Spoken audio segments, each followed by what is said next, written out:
Sarah Plain and Tall, page 38 through 40. The dandelions in the fields had gone by, their heads soft as feathers.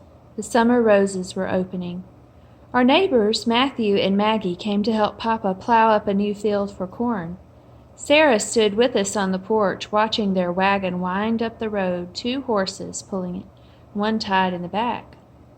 I remembered the last time we had stood here alone, Caleb and I, waiting for Sarah.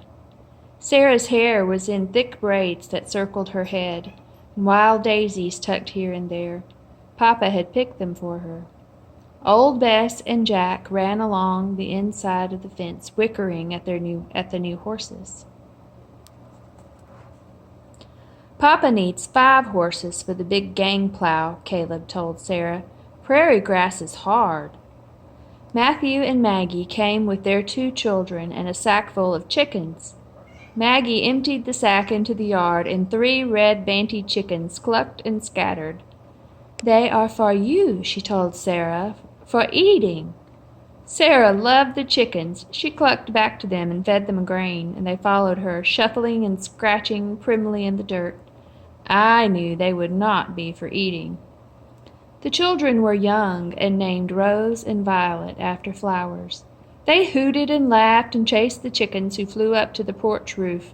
Then the dogs, who crept quietly under the porch. Seal had long ago fled to the barn to sleep in cool hay.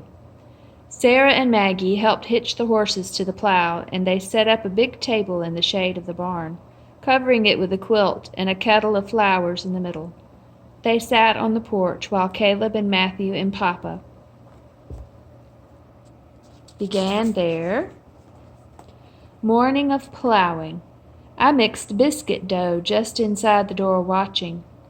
"You are lonely, yes?" asked Maggie in her soft voice. Sarah's eyes filled with tears. Slowly I stirred the dough. Maggie reached over and took Sarah's hand. "I miss the hills of Tennessee sometimes," she said. "Do not miss the hills, Maggie," I thought. "I miss the sea," said Sarah. "Do not miss the hills. Do not miss the sea." I stirred and stirred the dough. "I miss my brother William," said Sarah, "but he is married. The house is hers now, not mine any longer. There are 3 old aunts who all squawk together like crows at dawn. I miss them too." "There are always things to miss," said Maggie, "no matter where you are." I looked out and I saw Papa and Matthew and Caleb working. Rose and Violet ran in the fields. I felt something brush my legs and looked down at Nick, wagging his tail.